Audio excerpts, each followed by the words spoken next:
It feels like years of speculations, fan theories, and prayers have been answered.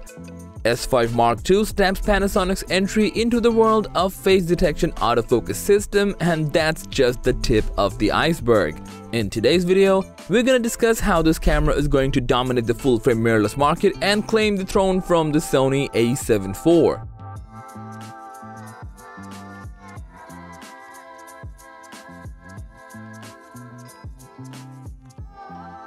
In terms of body design, Panasonic Lumix 5 Mark II is sticking to the long-tested layout of its predecessor, the S5, even all the controls are in the same place. It also includes the prominent red video button on the very top. One new addition comes in the AF area selection joystick. It's now 8-way, so you can move the focus diagonally along with vertical and horizontal. This is much quicker and more convenient to use than the 4-way joystick of the older Lumix. The viewfinder is now upgraded, which comes with 3.68 million dots and 0.78 times magnification.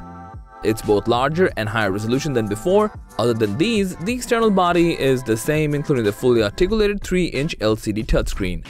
Lumix S5 Mark II comes with a 24-megapixel full-frame CMOS sensor, and technically it's not the exact same sensor from the S5, as it now has the face detection elements for autofocus.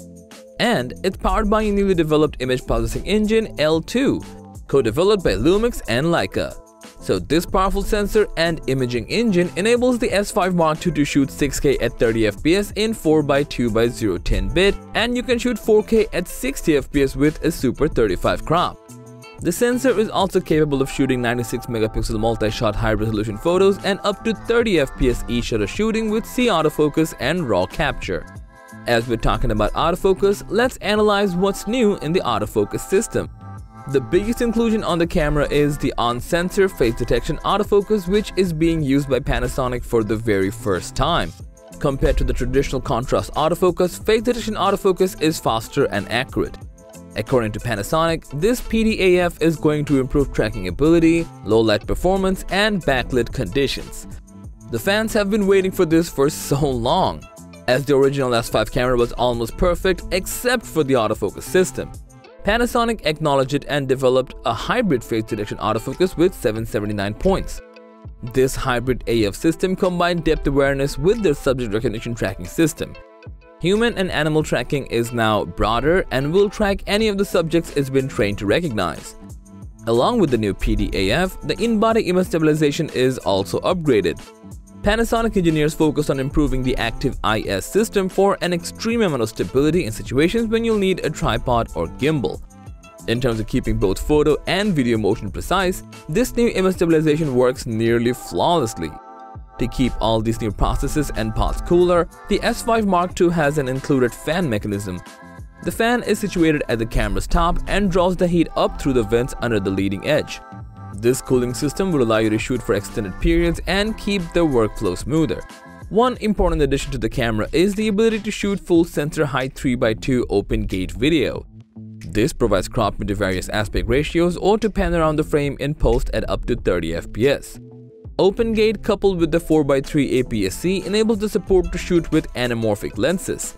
S5 Mark II can stretch the footage horizontally to give a real-time D-squeeze preview. Other than this, it offers 14+ stop vlog/V gamut capture and industry-standard LUT functions, which enable color grading while you preview the shot. If you still need more enhanced video mode, Panasonic has another model to offer you, the Lumix S5 Mark II X. It has the same body design and a nice monitor design with a black Lumix logo that gives MX2 a rather aggressive look. This version is better suited for extensive post-production work with included features like raw video output, internal ProRes capture, and all-one codec to name a few. These additional supports will cost you an extra $200 than the Mark II, so if you really need better video capability, save up money and wait till late May. Overall, it's an imposing camera from Panasonic, especially for video shooters. The IBIS capabilities seem to be similar to the Panasonic MFT cameras rather than the previous full-frame models, which is a good thing. The autofocus system is also now competitive with the AF systems of Sony and Canon. To know how well the new stabilization and PDAF system work together, we need to use the camera for a longer period and test it out in different scenarios. But based on our first impression, it's a big step for Panasonic. The price is also in the sweet spot, $1999 for the body only, which makes it far superior and worthy to other cameras like Sony a7 IV, EOS R6 Mark II, and Nikon Z6 Mark II in this budget segment. We highly recommend you check this one out if you're in the market for a new full-frame mirrorless camera. Another good news is, you can get the S5 Mark II at the end of this month.